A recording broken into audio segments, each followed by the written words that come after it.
A las 12 del mediodía del 20 de julio de 1944, el coronel Klaus von Stauffenberg entra en el complejo de oficinas del mariscal de campo Keitel en la Volksschanze, el cuartel general del Führer para el Frente Oriental, situado al este de Prusia. Tiene programado reunirse con Hitler para informarle sobre la disposición del Ejército Nacional.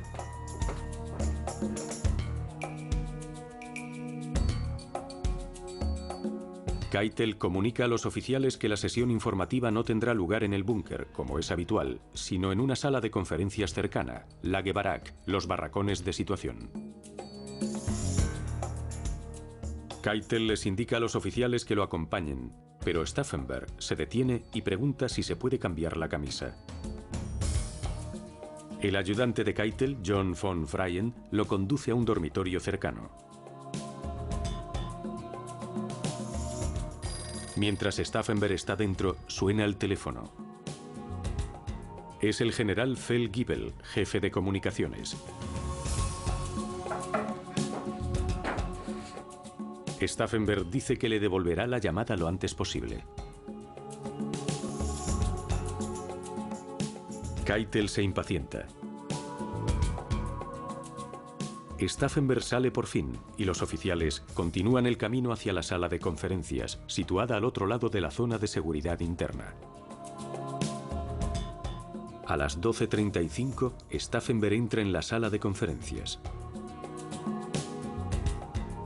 Exactamente 7 minutos después, sucede lo inesperado. Así comienza uno de los capítulos más asombrosos de la historia de la Segunda Guerra Mundial. Un intento de asesinato del Führer por un grupo de altos mandos del ejército en el apogeo del poder militar alemán.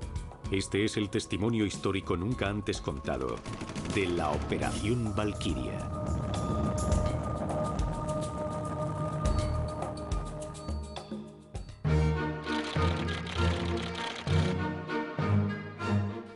El plan Valkyria era un plan alemán oficial para utilizar en caso de que se produjese una revuelta masiva interna en Alemania. Ya fuese un levantamiento de obreros extranjeros o un bombardeo aéreo especialmente concentrado que causase estragos en los servicios locales. En 1944 Alemania contaba con 7,5 millones de trabajadores extranjeros y a los alemanes les preocupaba que pudiesen producirse disturbios civiles.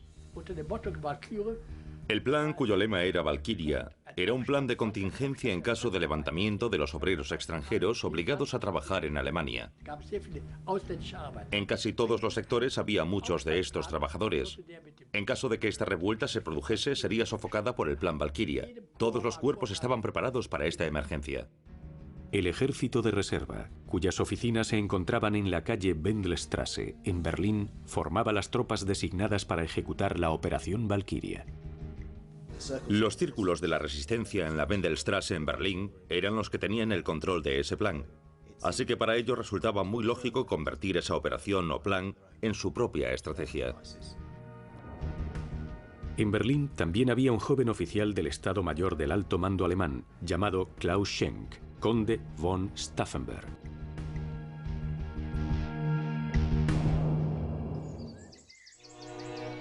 La familia von Stauffenberg era una de las más aristocráticas, antiguas y distinguidas del sur de Alemania. Tanto el padre de Klaus, Alfred, como su madre, Caroline, eran aristócratas de alto rango. Caroline ya le había dado a su marido 2 hijos, los gemelos Berthold y Alexander. En noviembre de 1907, cuando estaba embarazada de 8 meses de su siguiente hijo, decidió viajar al castillo de Stauffenberg en Gittingen. Su madre decidió visitar a su suegra. Y fue entonces cuando nacieron Klaus y su hermano Konrad. Eran gemelos, igual que sus primeros hijos.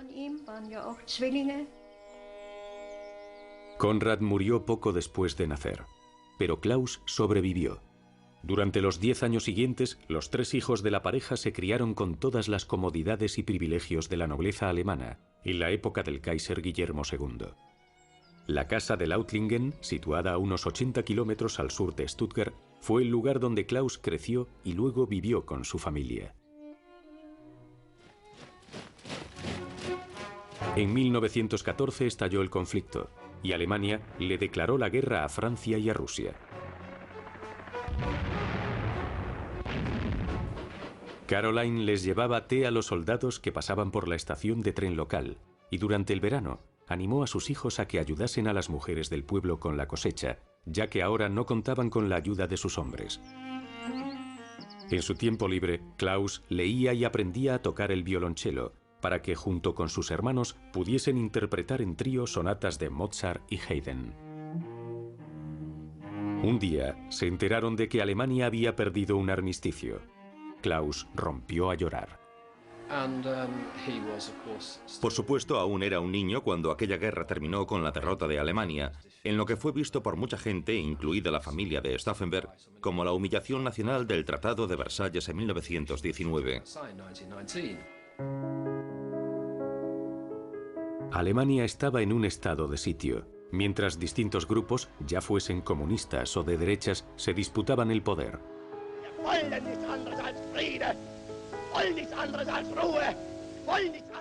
Aquella confusión preparó el terreno para la instauración de la dictadura de Adolf Hitler. La agitación política de aquellos años produjo una gran impresión en Klaus. Se propuso convertirse en oficial, ya que creía que el cuerpo de oficiales siempre había sido una poderosa fuerza estabilizadora en la vida alemana. En 1926 se unió al regimiento ligado por tradición a la familia, el 17º Regimiento de Caballería en Bamberg. Klaus se había convertido en un joven alto e increíblemente apuesto, con un deslumbrante cabello negro, pómulos prominentes, mandíbula firme y ojos soñadores y románticos. Era una persona impresionante. Siempre tuvo carisma y era muy afectuoso y muy abierto con cualquier persona que pudiese conocer. Como católico devoto que era, se aseguraba de ir a misa todos los domingos. Durante un tiempo estuvo destinado en Bamberg, en el 17º Regimiento de Caballería. Y no muy lejos de Bamberg estaba la hacienda de mi abuelo. En esa época siempre me invitaban al baile de invierno del regimiento en Bamberg.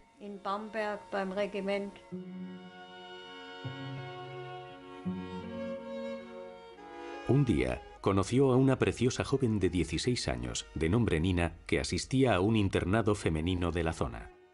En 1930, cuando hubo ascendido a subteniente, Klaus le propuso matrimonio a Nina, aunque solo tenía 23 años. El 26 de septiembre de 1933, 8 meses después de que Hitler se alzase como canciller, Nina y Klaus contrajeron matrimonio en la iglesia de St. James en Bamberg. Klaus se casó de uniforme y con el casco de acero. Casarse es un acto de servicio, le explicó a Nina. En 1936, Klaus se presentó a los exámenes para ingresar en la prestigiosa Academia de la Guerra de Berlín. Berthold von Stauffenberg también se había mudado a Berlín con su nueva mujer, Mika. Su primo, el conde César von Hoffacker, también vivía en Berlín, en la calle Kaiser Wilhelmstrasse. Mi padre era primo directo del conde Klaus von Stauffenberg. Mi abuela y la madre de Klaus eran hermanas, por lo que había una relación muy cercana. Y creo que eso, definitivamente, tuvo algo que ver con el hecho de que mi padre acabase en la resistencia.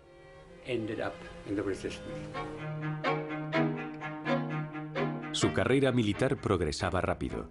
En 1937 se convirtió en capitán de caballería y en 1938 fue destinado como oficial de Estado Mayor a la Primera División Ligera, que más tarde se conocería como la Sexta División Panzer.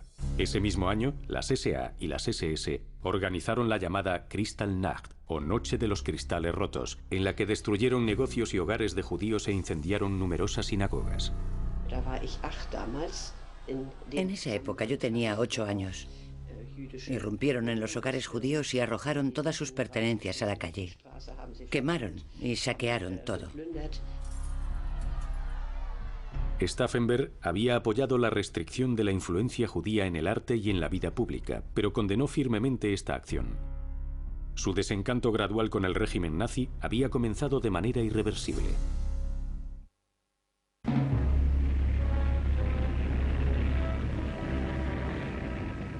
Stauffenberg servía como intendente de la primera división ligera cuando Hitler decidió invadir Polonia en septiembre de 1939. Cuando en noviembre de 1939 intentaron convencerlo para ayudar a derrocar a Hitler, él respondió: "Todavía no estoy preparado". ¿Qué significaba aquello? Entonces era capitán del Estado Mayor. ¿Cuántas oportunidades de oponerse a un dictador y comandante en jefe se le presentan a un capitán? Los ideales de Stauffenberg le decían que el ejército estaba allí para defender y respaldar a Alemania. Y por lo tanto era un miembro muy leal del ejército que invadió Polonia en 1939. Ahora Alemania estaba en guerra. Este era el régimen que gobernaba Alemania, y yo creo que él pensaba que hasta cierto punto Alemania se había visto obligada a entrar en guerra, que no había sido solo cuestión de la excéntrica política exterior de Hitler.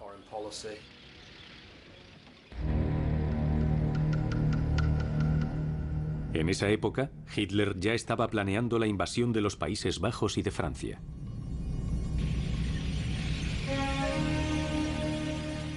El 10 de mayo, Stauffenberg estaba con la 6ª División Panzer cuando sus tanques entraron en Luxemburgo y Bélgica, encabezando así las 6 divisiones acorazadas que cruzaron el río Mosa y atravesaron Francia.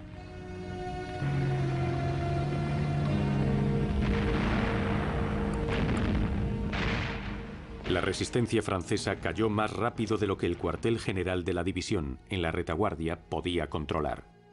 Una semana más tarde, para su gran decepción, Stauffenberg fue retirado del frente y destinado a servir en el Estado Mayor del Ejército. Antes de tomar posesión de su nuevo puesto, Stauffenberg encontró tiempo para reencontrarse con su familia. Ahora era el orgulloso padre de 3 hijos, Franz Ludwig, Heimeran y Bertolt, a quien llamó así en honor a su hermano mayor. Un año después, Nina le obsequiaría con el 4.º hijo de la pareja, una niña llamada Valerie.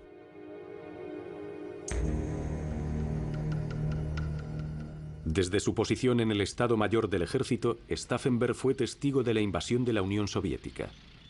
Pero no fue hasta más tarde, en 1941, cuando los asesinatos sistemáticos de judíos y gitanos por parte de las SS llegaron hasta los niveles más altos de la Wehrmacht. A mí me habían herido fuera de Moscú, y como no estaba listo para cumplir mi deber, empecé a trabajar para el mariscal de campo von Kluge. Entonces llegó una nota de la retaguardia de las SS. 5 gitanos habían recibido un tratamiento especial. Así que von Kluge preguntó: ¿qué significa eso? Bueno, les hemos pegado un tiro. ¿Cómo? ¿Tras un consejo de guerra? No, hemos matado a todos los gitanos y a los judíos. Esa fue la primera vez que lo oí de boca de un alto oficial de las SS. Me quedé horrorizado. Durante los primeros días de la campaña rusa, el Holocausto ya había empezado, y tenía toda la pinta de convertirse en algo realmente brutal. No se trataba de los supuestos asesinatos que ocurrieron luego en cámaras de gas en Auschwitz y todo eso. Esto era algo realmente cruel, civiles en fila los que disparaban y arrojaban dentro de los fosos. Lo que estaba ocurriendo era algo terrible. Y los informes de cada una de esas atrocidades, obviamente, recorrían las líneas militares. Por ejemplo, si nos fijamos en el número de judíos exterminados durante el Holocausto, con diferencia la mayor parte de ellos proceden de la antigua Unión Soviética, Bielorrusia, Ucrania y lugares como esos. Y esas son las zonas que los alemanes ocuparon en el verano y otoño de 1941. Allí ocurrieron cosas realmente atroces. Cosas a gran escala, matanzas y cosas similares. El mayor von Karstoff sobrevoló la zona y vio una enorme tumba junto a la que le estaban disparando a gente y arrojándola dentro. 8.000 judíos fueron asesinados a tiros por las SS. En esa época yo solo tenía 25 años y solo le confié este secreto a Treschow. Treschow era como una figura paterna, un jefe del Estado Mayor militar. El general Henning von Treschow, que servía en el Frente Oriental, en el Heeresgruppe Mitte, llevaba planeando derrocar a Hitler desde finales de los años 30.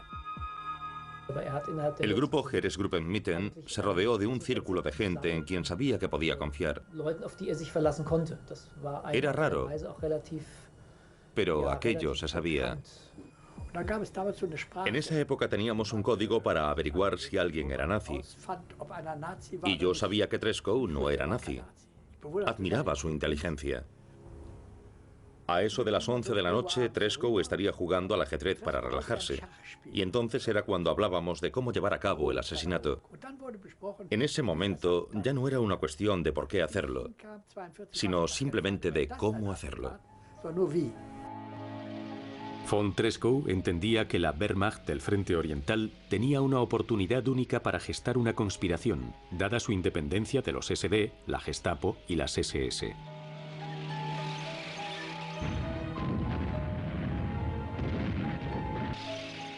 En julio de 1941, von Treschow recibió la visita de un oficial del Estado Mayor, Stauffenberg. El joven militar estaba de acuerdo con Treschow en que Hitler era un peligro, pero todavía no estaba preparado para unirse a la conspiración.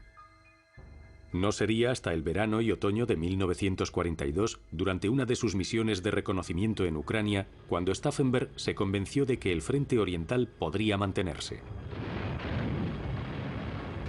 Pero en ese mismo año, Stauffenberg recibió los primeros informes sobre los genocidios de judíos rusos por parte de las fuerzas especiales de las SS, conocidos como los Einsatztruppen. Se enteró de todo aquello. Se quedó perplejo y horrorizado de que lo estuviesen haciendo en nombre de Alemania. Y en efecto creo que en ese momento fue cuando realmente se convirtió a la causa. Al ser educado como católico, siempre hay una autoridad mayor que tu Führer. Entonces ocurrió todo aquello y pasó de ser un leal miembro del cuerpo de oficiales a convertirse en un rebelde. Puso en marcha una campaña individual para convencer a los comandantes del Frente Oriental de que intentasen enfrentarse a Hitler y arrebatarle el poder. Ese invierno de 1942, el ejército alemán se detuvo ante las puertas de Stalingrado. Aun cuando el Sexto Ejército, a las órdenes del general von Paulus, se enfrentaba a una derrota, Hitler se negó a autorizar la retirada. Mi único hermano estaba en Stalingrado. Así que mi marido siempre nos contaba las últimas señales de radio del ejército sitiado de Paulus, el cuartel general de Hitler en el este. Siempre nos lo contaba a mí y a mi madre. Y era horrible. Mi hermano desapareció. Nunca volvió a casa. Un ejército al completo fue sacrificado. Simplemente por una cuestión de prestigio.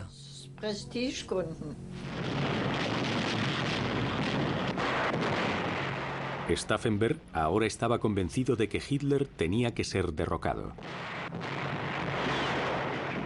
Era tan elocuente en sus críticas que el resto de sus compañeros empezaron a preocuparse. Así que decidieron enviarlo lejos, a la 10ª División Panzer, en Túnez.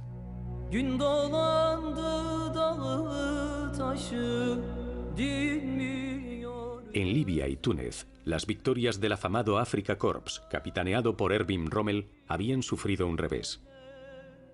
Los estadounidenses habían llegado al norte de África durante la Operación Torch.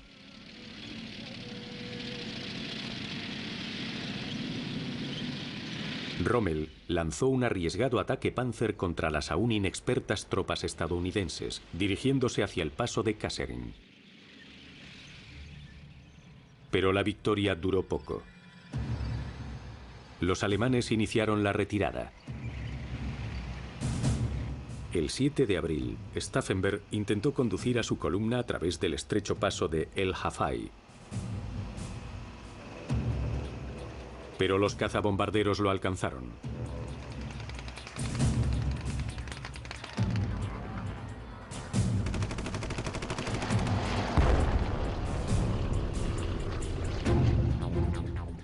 Stauffenberg resultó gravemente herido.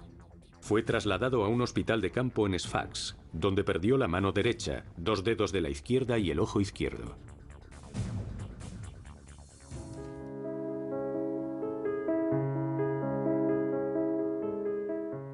Su recuperación fue lenta pero constante. El 5 de julio volvió a Lautlingen para una convalecencia de un mes. Allí se reunió con sus hijos, Heimeran, Franz Ludwig y la pequeña Valerie, así como con su sobrina Elisabeth y su sobrino Alfred. Por esa época, el puesto de jefe del Estado Mayor del Ejército en la Oficina General del Ejército en la Wendelstraße, Berlín, había quedado vacante. El general Olbrich, sabedor del empeño de Stauffenberg en derrocar a Hitler, arregló todo rápidamente para que el puesto le fuese ofrecido a Stauffenberg. Stauffenberg lo aceptó de inmediato. En agosto de 1943, Stauffenberg concertó una reunión con Henning von Treschow para hablar sobre la implementación del Plan Valkyria. Empezaron a esbozar un perfil del nuevo gobierno que asumiría el mando justo después del golpe de Estado.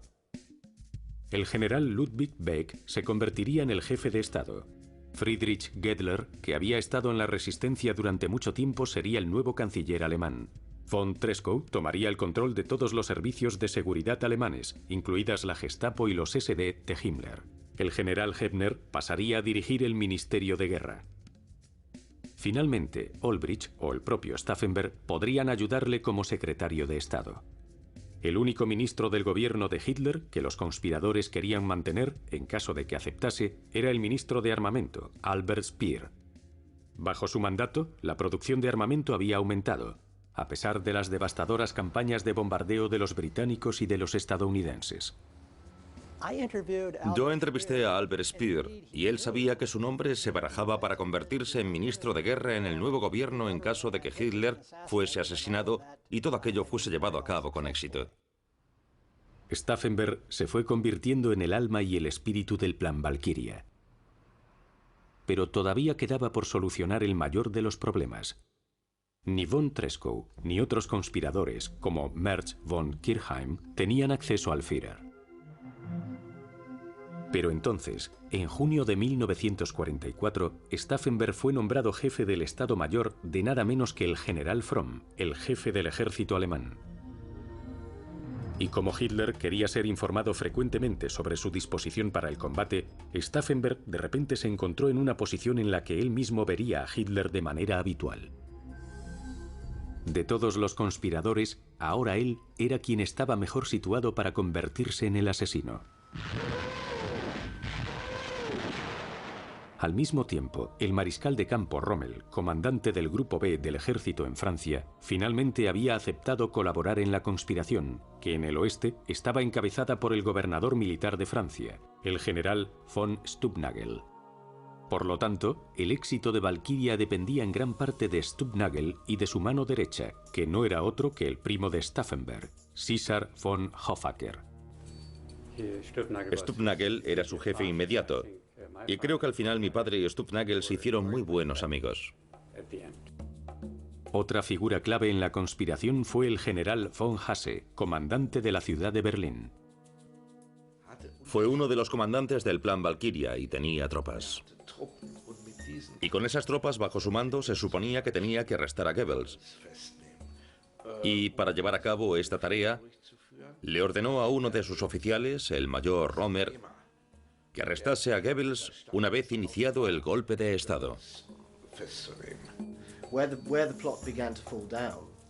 Donde el plan fallaba era en el hecho de que Stauffenberg no podía estar en dos sitios a la vez. Era imprescindible para organizar la operación Valkyria en Berlín, así que tenía que estar allí.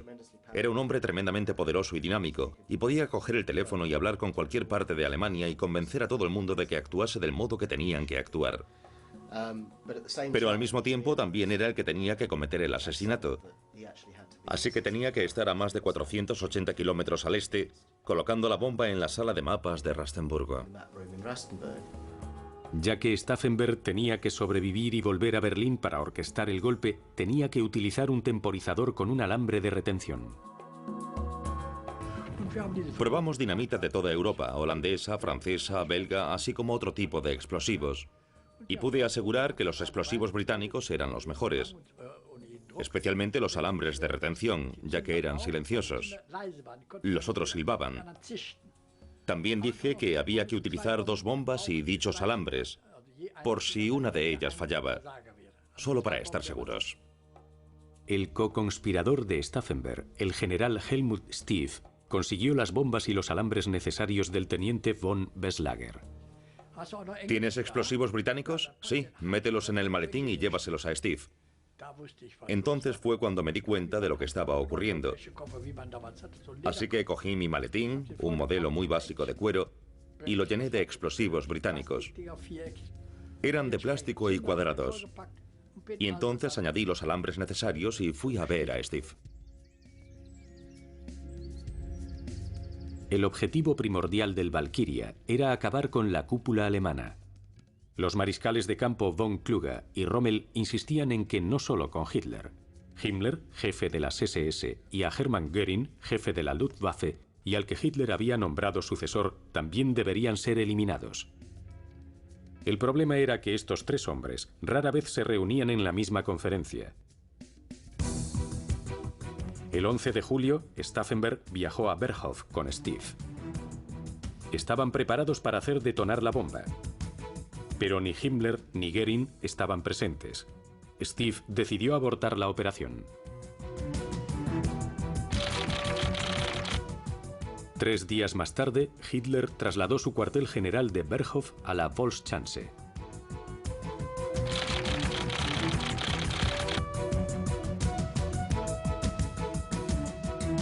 Construida en 1941 para preparar la Operación Barbarroja, la Volkschanze había sido ampliada hasta crear un amplio complejo que comprendía 3 anillos de seguridad.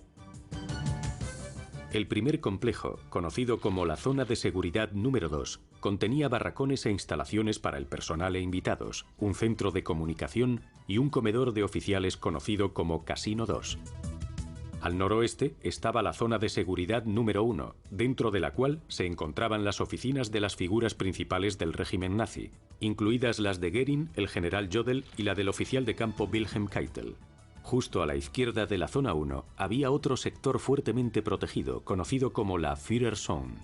Aquí había un enorme búnker reservado para el Führer, así como refugios para ataques aéreos y varios barracones de madera, en uno de los cuales había una sala de mapas de situación. El 14 de julio, Stauffenberg y el general Fromm fueron convocados en la Volkschanze al día siguiente. En esta famosa foto se puede ver a Stauffenberg erguido como un roble, mientras Hitler saluda al general Bodenschatz de la Luftwaffe. En Berlín, el general Olbricht ya estaba dando órdenes para el plan Valkyria, pero Stauffenberg fue informado de nuevo de que no colocase las bombas porque Himmler y Göring no estaban presentes. Pero el 15 de julio, Stauffenberg tuvo la oportunidad de hacer un ensayo general. Vio que las posibilidades de activar la bomba en el búnker del Führer eran pocas. Por lo tanto, tendría que romper la cápsula fuera de allí, preferiblemente en el complejo de oficinas de Keitel. También vio que la distancia entre los 2 edificios era de unos 365 metros, lo cual significaba que le llevaría alrededor de 10 minutos a pie. Por lo tanto, un alambre de 10 minutos no sería suficiente, los necesitaría de 30 minutos.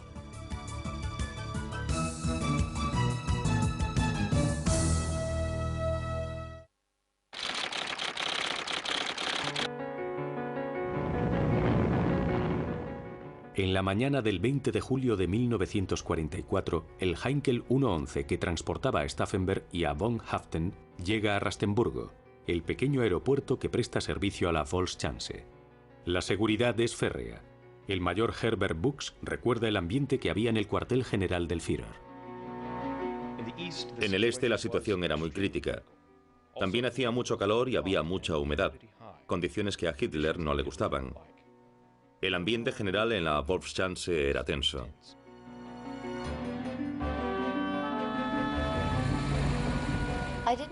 No sabía que mi marido intentaría cometer el asesinato. Me dijo que en caso de que fracasase no debería serle leal. Lo más importante era que uno de nosotros sobreviviese para cuidar de los niños.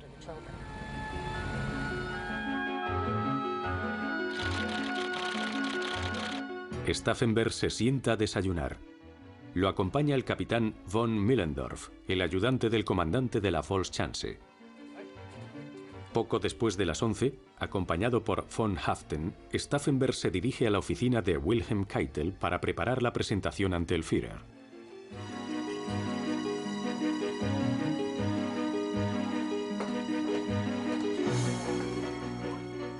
Allí, Stauffenberg recibe una noticia inquietante. La conferencia no se celebrará en el búnker, como es habitual, sino en un edificio de madera reforzado con hormigón conocido como Lagerbaracke o sala de situación. Poco después, Keitel es informado de que la conferencia diaria ha sido reprogramada para las 12:30 p.m. debido a la visita de Mussolini. Entonces decide que deberían ir a la sala de conferencias lo antes posible. La bomba ha de ser activada de inmediato. Stauffenberg pregunta dónde se puede cambiar la camisa. Von Freuen conduce a los oficiales a una habitación. Una vez dentro, unos nerviosos Haften y Stauffenberg empiezan a activar la bomba. Stauffenberg utiliza una tenaza especial para romper las cápsulas del alambre británico.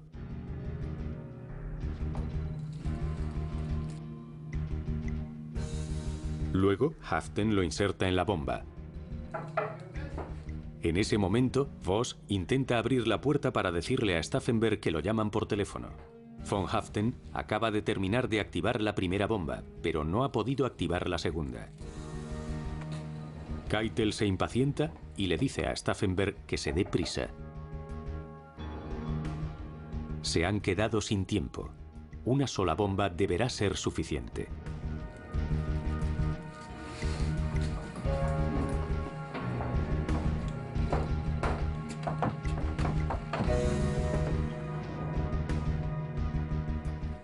Von Freuen se ofrece a llevarle el maletín a Stauffenberg, pero Stauffenberg rechaza el ofrecimiento. Quiero sentarme lo más cerca del Führer posible, dice. No oigo muy bien.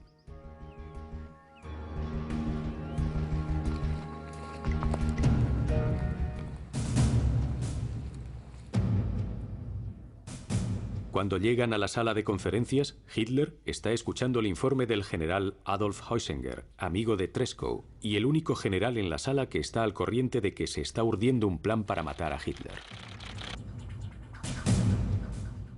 A la derecha de Heusinger está el coronel Heinz Brandt, el general Rudolf Schmund, ayudante jefe, el coronel Heinrich Bormann, de la Wehrmacht, y el taquígrafo Berger, así como otros oficiales. A la izquierda de Hitler está el general Alfred Jodl, jefe de operaciones, y su segundo, el general Barlemont.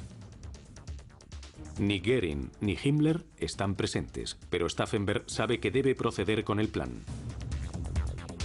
Von Freuen da un paso al frente y le pide a Oberst von Brandt que se eche a un lado para que Stauffenberg pueda estar más cerca de Hitler.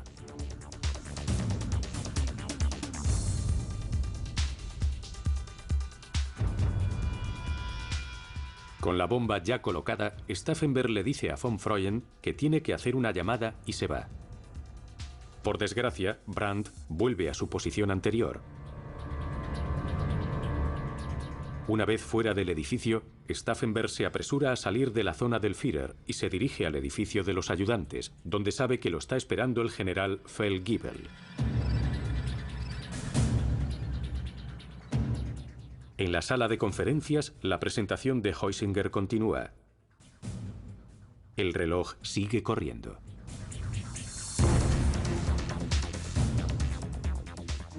Cristales y astillas de madera salieron volando por los aires. La gran mesa en la que estaban extendidos todos los mapas de situación se vino abajo. Después de unos segundos de silencio escuché una voz que decía: ¿Dónde está el Führer?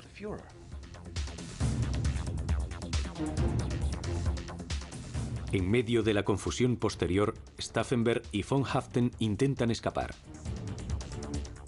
Al pasar junto a los barracones de situación, Stauffenberg ve un cadáver cubierto con la gabardina de Hitler, al que transportan en una camilla. En el primer anillo de seguridad y después en el segundo control les permiten continuar. Pero para entonces, el comandante de la Volkschanze ordena el cierre total. En el último control hacen parar a Stauffenberg. Él mismo decide llamar al comandante. Por casualidad, lo ponen en contacto con el capitán von Millendorf, el mismo oficial con el que había desayunado esa misma mañana. Von Millendorf le da luz verde para continuar y abandonar el complejo.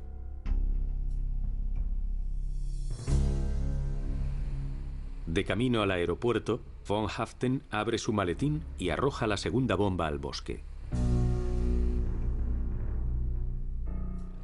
Su Heinkel despega a la 1:15 p.m. Pero debido a fuertes rachas de viento, Stauffenberg y von Haften no llegarán a Wendelstraße hasta las 4:30 de la tarde.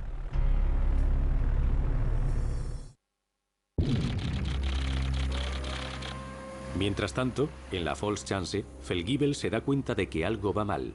Se corre el rumor de que Hitler sigue vivo y que solo ha sufrido heridas leves. Aunque existe un corte de comunicaciones, a la Wendelstraße llega la noticia de que el complot puede haber fracasado.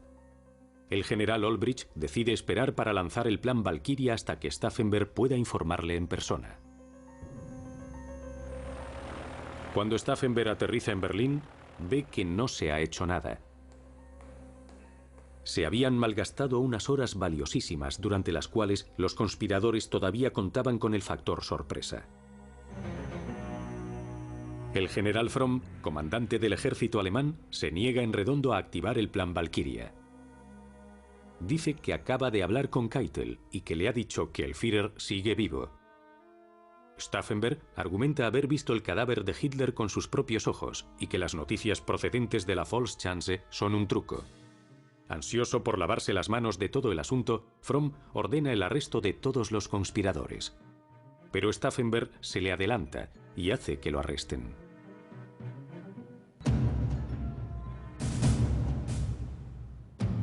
Junto con Olbricht y Merz von Kirchheim, Stauffenberg empieza a emitir frenéticamente órdenes por telex a las distintas unidades del ejército, apremiándolos a situarse en las posiciones que les habían sido asignadas.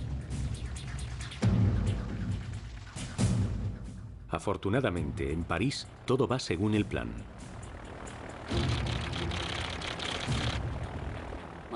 Mi padre siguió adelante y arrestó a la gente más importante de las SS y la Gestapo en París. Luego tenían un problema que solucionar, ya que el mariscal de campo Kluge, el jefe militar en Francia, estaba al corriente de la resistencia, pero todavía no había decidido por completo si se uniría a ella. Y ahí viene la famosa frase de Kluge que se cita tan a menudo: caballeros, mientras el cerdo siga vivo, no puedo.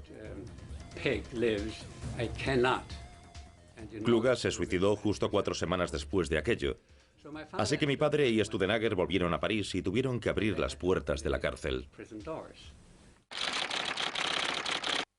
El traqueteo de las máquinas de escribir se detuvo en la Wendelstraße cuando Radio Berlín emitió un comunicado.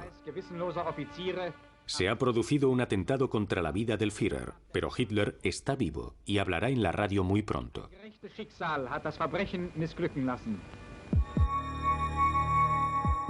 ¿Por qué fracasó el complot? No solo uno, sino una secuencia de acontecimientos habían arruinado la conspiración. El primer factor fue la decisión de von Freuen de colocar a Stauffenberg a la derecha de Hitler, junto a Heusinger.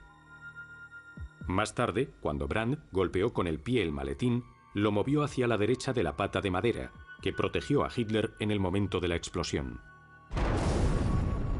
Si Stauffenberg se hubiese colocado a la izquierda de Hitler, es posible que la explosión hubiese herido a Hitler de más gravedad, posiblemente de muerte. De hecho, todos los oficiales que murieron en la explosión estaban situados a la derecha del maletín bomba, sin la protección de ninguna de las patas de madera. El segundo problema fue la llamada de teléfono de Feldgiebel, agravada por la impaciencia de Keitel, que evitó que los conspiradores activasen la segunda bomba. Si Stauffenberg hubiese podido colocar ambas bombas en la sala de conferencias, las probabilidades de que Hitler resultase muerto habrían sido mucho mayores. Pero el factor más importante fue la decisión de trasladar la reunión del búnker a la sala de conferencias de madera. Si la bomba hubiese explotado en las paredes de hormigón del búnker, la explosión habría sido contenida y todos aquellos que estuviesen presentes en la sala habrían muerto.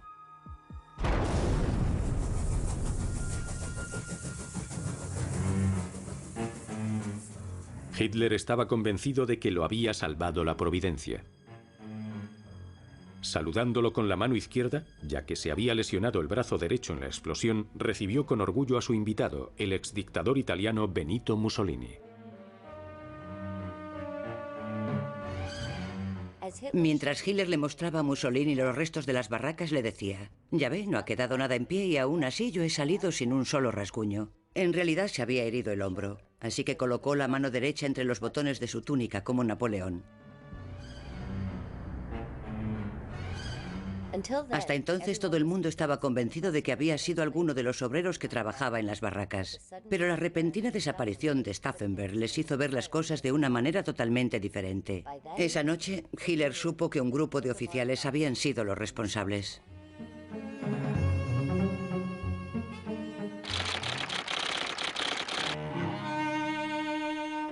Mientras tanto, en Berlín había comenzado el acto final. El mayor Remmer, que había desafiado las órdenes de Hasse, había reunido a sus tropas alrededor de la Wendelstraße. Poco después, las fuerzas de Remmer fueron relevadas por las SS. Valkyria había fracasado. Fromm fue liberado y pronto ordenó el arresto de los conspiradores. Ansioso por encubrir su complicidad, Fromm decidió deshacerse de los conspiradores de inmediato para que ninguno de ellos pudiese implicarlo en la investigación que seguro se iba a iniciar. Stauffenberg, Haftern, Olbrich y Kirchheim fueron condenados a muerte inmediatamente. Se iniciaron los preparativos para la ejecución, que iluminarían los faros de los vehículos de las SS. Entonces los condujeron al patio de la Wendler Block. De manera simultánea, Hitler estaba dando su comunicado de radio desde la Volkschanze.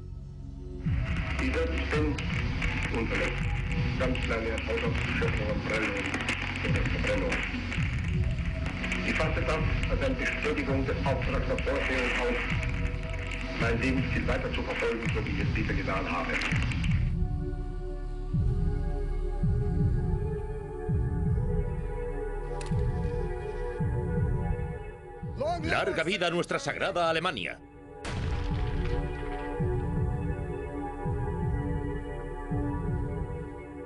Era la 1 de la madrugada del 21 de julio de 1944.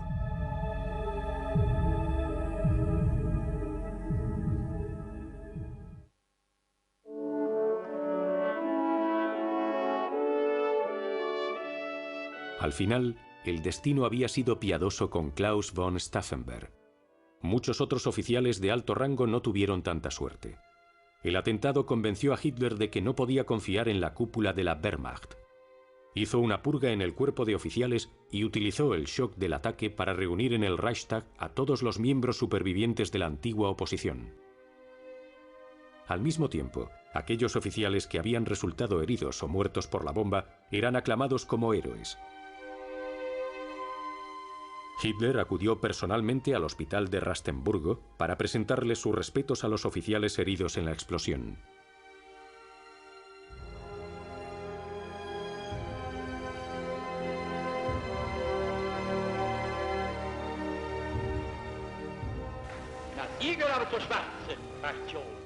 Hitler ordenó una serie de juicios mediáticos en el Volksgerichtshof, o Tribunal del Pueblo, presidido por un temido juez llamado Roland Freisler.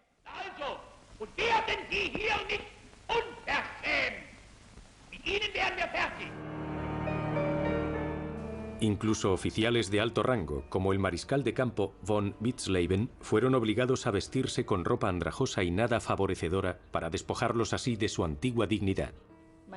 Mi marido fue ejecutado ese mismo día. Le permitieron escribir una primera y última carta de despedida, y eso fue lo que hizo. Luego escribió una segunda carta porque decía que todavía le quedaban 5 minutos. Y no sé si te llegará la primera carta, decía. Por eso te escribo por última vez. Las palabras de esa carta, escritas 5 minutos antes de morir, son realmente emotivas.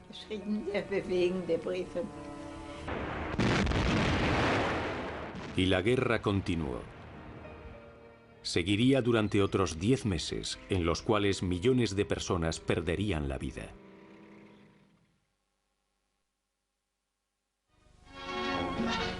Brussels is free, liberated from German bondage for the second time in 26 years.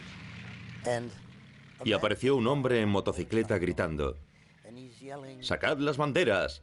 ¡Sacad las banderas! ¡Vienen los británicos! Y en la distancia se podían oír vítores. Primero, muy bajito. Y luego cada vez más y más alto. Y entonces supimos que éramos libres. Los restos de Klaus von Stauffenberg fueron exhumados y luego quemados por las SS. El lugar donde reposan actualmente sus cenizas se desconoce hasta el día de hoy.